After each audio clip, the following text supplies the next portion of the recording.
Comment fait-on pour rester stable, pour rester résilient, quand tout autour semble nous pousser à bout? Eh bien, la réponse se trouve dans un concept vraiment fascinant qu'on va explorer ensemble, ce qu'on peut appeler notre régulateur interne. Et cette question, ce n'est pas juste pour la forme, elle est absolument essentielle. La réponse, elle se cache dans un processus à la fois dynamique et puissant qu'on a tous en nous. Souvent, on ne s'en rend même pas compte. Alors, pour commencer, il y a une idée reçue qu'il faut tout de suite mettre de côté. L'adaptation psychique, ce n'est pas du tout une sorte de souffrance qu'on subit passivement. Non, c'est tout le contraire, c'est un travail intense et vraiment actif. Imaginez un peu, notre esprit, c'est comme un programme qui se met à jour en permanence.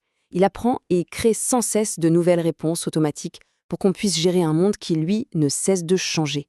Ce n'est pas de la rigidité, pas du tout, c'est de l'apprentissage en temps réel, purement et simplement. Cette citation, elle résume l'idée à la perfection. C'est un véritable gyroscope mental qui nous garde en équilibre, même quand tout semble s'effondrer autour de nous. Franchement, sans ce stabilisateur, on serait constamment en chute libre. Et ce qui est vraiment fascinant, c'est que ce mécanisme n'est pas juste une idée, une abstraction. Non, il est ancré au plus profond de notre biologie. Et plus précisément encore, dans l'élément qui constitue la majeure partie de notre corps, l'eau. Alors, pour illustrer ce processus, on va utiliser une première grande métaphore qui vient d'un domaine assez inattendu, la physique de l'eau. Oui, ça peut sembler surprenant, je sais, mais la thermodynamique va nous offrir une perspective, tout à fait fascinante. Alors, la capacité thermique, qu'est-ce que c'est? C'est simple, c'est la quantité d'énergie qu'il faut pour changer la température de quelque chose. Pensez à une plage en plein été. Le sable, il est brûlant, impossible de marcher dessus. Mais l'océan, lui, reste frais. Pourquoi? Justement parce que l'eau a cette capacité thermique énorme. Elle absorbe les chocs de température sans broncher. Et voilà, on fait le parallèle avec la psychologie. Notre esprit y possède une fonction très similaire. Il crée une sorte de tampon, un délai. Un délai qui est absolument crucial entre un choc, disons une mauvaise nouvelle, un stress intense, et notre réaction émotionnelle. Ce petit instant, ce décalage, il nous sauve littéralement de l'implosion. L'analogie est limpide, c'est le cas de le dire. Cette inertie thermique de l'eau, qui la protège des changements de température trop brutaux, c'est le miroir parfait de notre propre inertie psychique. C'est cette inertie-là qui nous empêche de nous effondrer complètement face à un stress soudain. C'est elle qui nous offre ce temps si précieux pour nous adapter. Bon, la science nous donne un modèle vraiment puissant, c'est clair. Mais ce n'est pas le seul langage pour décrire cet équilibre. En fait, l'humanité avait déjà compris ce principe bien avant l'invention des thermomètres. Comment? À travers un langage beaucoup plus ancien, plus universel, celui des symboles. On va donc explorer maintenant comment cette même idée a été, on pourrait dire, encodée dans la sagesse ancienne, à travers un symbole que tout le monde connaît, un symbole qui brise dans notre ciel chaque nuit. La Lune. Réfléchissons-y 2 secondes. Elle ne produit absolument rien par elle-même. Elle ne fait que recevoir et réfléchir la lumière du Soleil. C'est l'image même du régulateur passif. Elle incarne à la perfection ce mécanisme d'adaptation.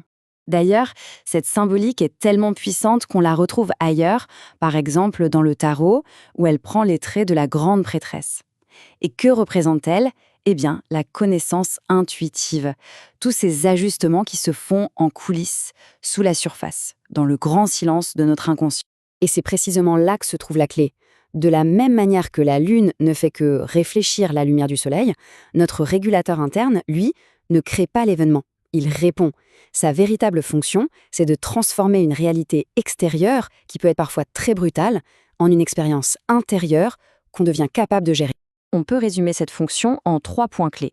Premièrement, la réactivité. Le système ne fait que répondre, il ne prend jamais l'initiative. Deuxièmement, c'est un travail caché. Tout ça se passe dans la nuit de notre inconscient. Et enfin, troisièmement, la plasticité. Tout comme la Lune change constamment de phase, notre adaptation change de forme, mais elle garde toujours sa fonction essentielle. Alors voilà, on a exploré 2 mondes qui semblent très différents. La science d'un côté, le symbole de l'autre.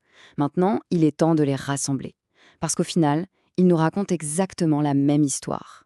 Que l'on parle d'inertie thermique de l'eau ou de la nature réflexive de la Lune, ce sont juste 2 métaphores pour décrire le même mécanisme de protection. Le principe est le même. Notre capacité à survivre psychologiquement parlant ne dépend pas de notre force brute, mais bien de notre capacité à amortir les chocs, à ne pas y réagir de façon instantanée et explosive. D'accord, mais alors à quoi ça sert de comprendre tout ça? Concrètement, qu'est-ce que ça change? Eh bien, cette nouvelle perspective, elle nous donne trois clés essentielles pour changer complètement notre regard sur le stress. Alors, il y a 3 idées vraiment fondamentales à garder en tête. La première, notre stabilité vient de cette flexibilité, de cette capacité à absorber les chocs, comme l'eau. C'est ce tampon qui nous protège. La deuxième, quand on se sent désorienté, ce n'est pas forcément mauvais signe. C'est souvent juste le système qui est en train de se mettre à jour, d'écrire un nouveau programme de survie. Et enfin, la troisième idée, cette impression de lenteur face à un stress, ce n'est pas un défaut. C'est une fonction de sécurité. C'est ce qui nous empêche de surchauffer psychiquement. Ce qui nous amène à une dernière question. Et si le stress n'était pas en fait une menace qu'on doit subir, mais plutôt un recalibrage naturel, le signe que notre régulateur interne est tout simplement en train de faire son travail? Changer de perspective de cette façon, eh bien ça pourrait bien être la clé pour naviguer les tempêtes de la vie avec un peu plus de sagesse et surtout un peu plus de confiance en nos propres ressorts.